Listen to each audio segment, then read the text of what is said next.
Zentra rose, the Varan delegate, rose from his seat with a predator's elegance.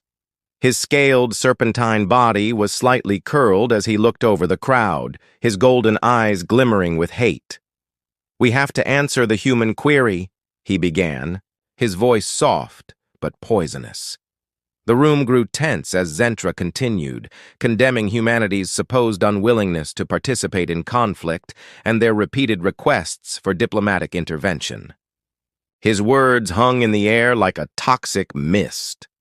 Arthur's jaw tensed slightly, but years of training told him to remain silent. Next to him, Patrick Jones, the young aide, fidgeted nervously, his fingers jerking as though eager to interrupt.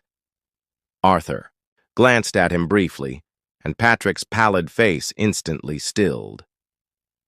Zentra, with a sneer that betrayed his anxiousness and dread, spoke again as though savoring every word.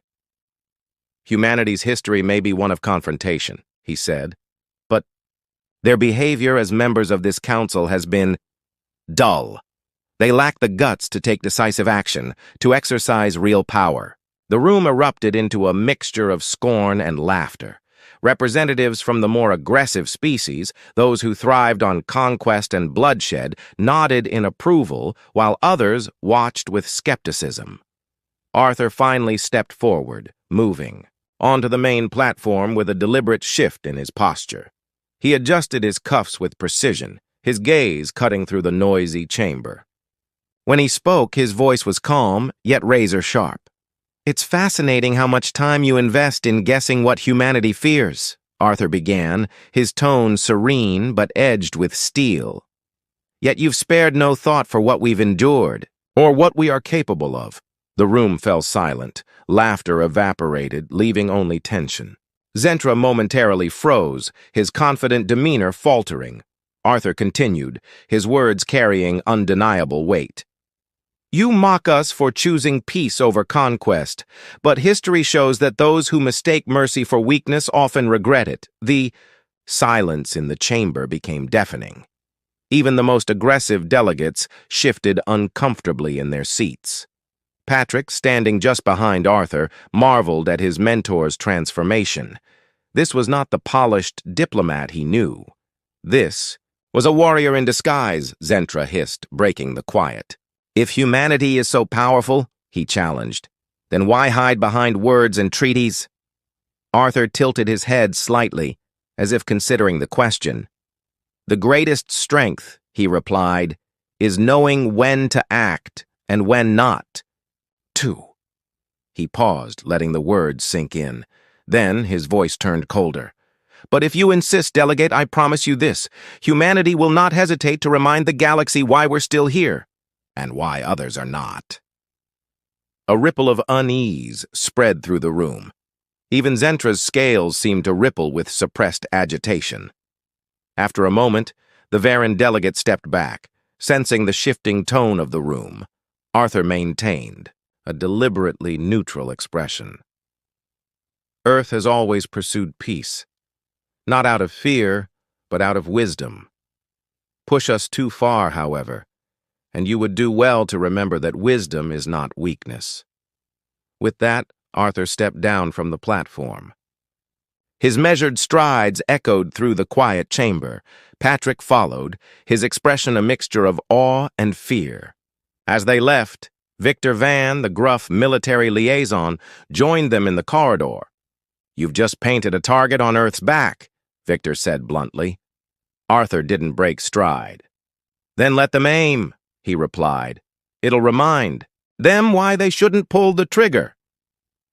The chamber erupted into activity as Arthur's words continued to echo far beyond the crystalline walls. Victor uttered a usual snarl, his deep voice resonating.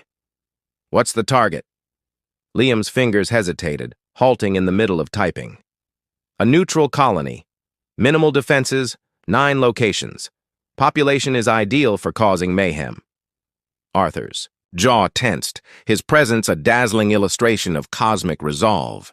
The council was intended to represent collaboration between species, but an assault like this wouldn't only damage humanity. The fragile alliances holding the galaxy together would be destroyed. Arthur set the deadline.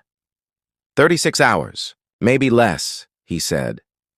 Liam bitterly added, "We don't have the luxury of waiting for council approval. Bureaucracy won't produce a decision fast enough. If we don't act now, the damage will be irreversible." Arthur nodded. "Before anything begins, we need to identify their staging spot." "I'm working on it," Liam replied, his fingers resuming their swift motions. Victor moved forward. "If we go in, we'll need a small, quick, and discreet team." Arthur nodded. "We can't risk this turning into a public dispute." He turned to Patrick. "You're with me. I'll need someone quick thinking." Patrick's eyes flickered with surprise, but resolved quickly as he stood. "Understood." Victor grinned. "Guess that leaves Liam to babysit me and make sure I don't burn anything." Liam rolled his eyes but remained focused on his task. On board a sleek, inconspicuous ship speeding through hyperspace toward the staging ground, the team prepared in heavy silence. Patrick glanced at Arthur, who was studying a tactical map on a portable device. "You really think this will work?" Patrick asked, breaking the quiet. Arthur didn't look up. "It must. Millions could die if we don't act, Patrick. Humanity would bear the blame." Patrick hesitated. "But what if we're wrong? What if this is a trap?" Arthur finally met his gaze, composed but resolute. "Then we'll handle it. That's what we do. We adapt. We don't let fear rule our actions."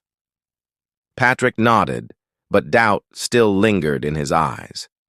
The bleak moon orbiting a dying star was the perfect setting for covert activity. The Varen base lay hidden in a deep canyon, protected by natural barriers and minimal patrols.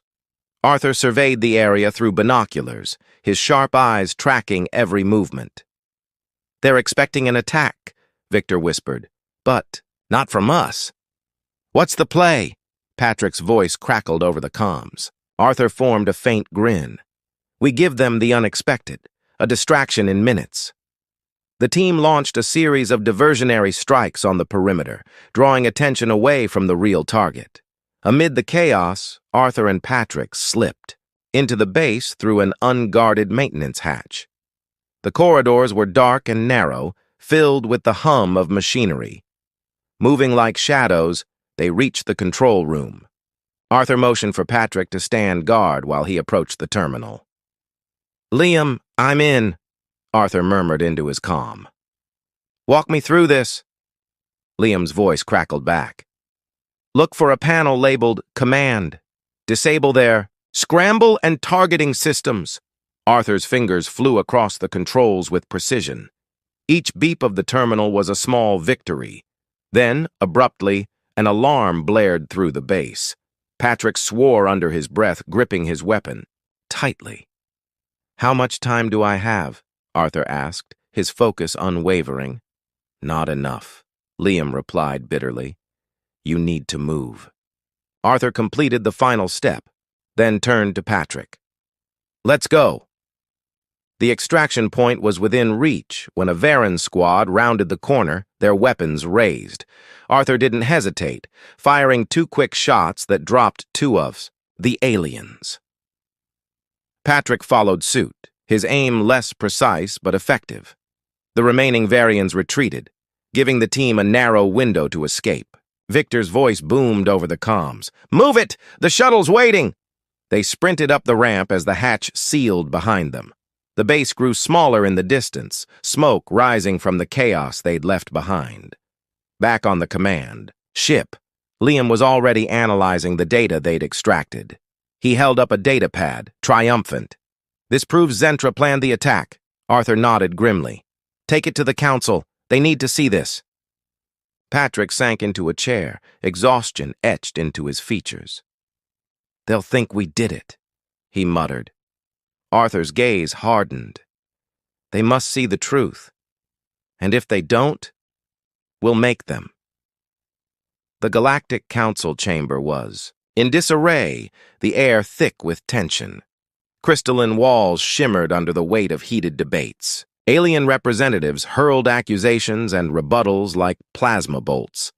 Arthur Morgan stood calmly in the storm, his piercing gaze fixed on Zentra, who sat among his Varan entourage, exuding smug defiance.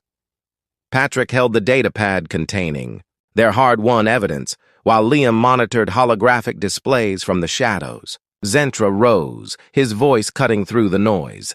These allegations are baseless. Humanity seeks to sow discord with lies and outdated notions of violence. Arthur let the rhetoric hang in the air before stepping forward. The hall fell silent as he began. Zentra, with all due respect, the only thing being ridiculed here is your blatant disregard for the truth. He gestured to Patrick, who activated the holographic display. Evidence of intercepted communications and troop movements filled the room. Gasps echoed as the truth became undeniable. This, Arthur continued, is proof of your plan to massacre innocent lives and blame humanity. You were willing to tear the galaxy apart for your own gain. Zentra's composure cracked. This is a fabrication, a human ploy to divert attention. Arthur stepped closer, his voice cold and steady. You can deny it all you want, Zentra, but the data speaks for itself. The Varan leader, cornered, activated a hidden drone. Chaos erupted as the device projected a shield around Zentra's delegation. Arthur acted swiftly, hurling a chair to disrupt the drone's electronics. The shield flickered and collapsed. Victor and Patrick subdued Zentra's guards, securing the room. Arthur turned to the council, his voice commanding. This is the face of your so-called unity, a leader, willing to sacrifice peace for power. Humanity will not be your scapegoat. The chamber erupted, but the tide had turned. Within the hour, Zentra was stripped of his status and arrested. Victor clapped Arthur on the shoulder. Not bad for a diplomat. Arthur managed a faint smile. Let's hope it's enough. As they gazed out at the stars, Arthur's resolve hardened. Humanity would fight for peace, not out of weakness, but out of strength.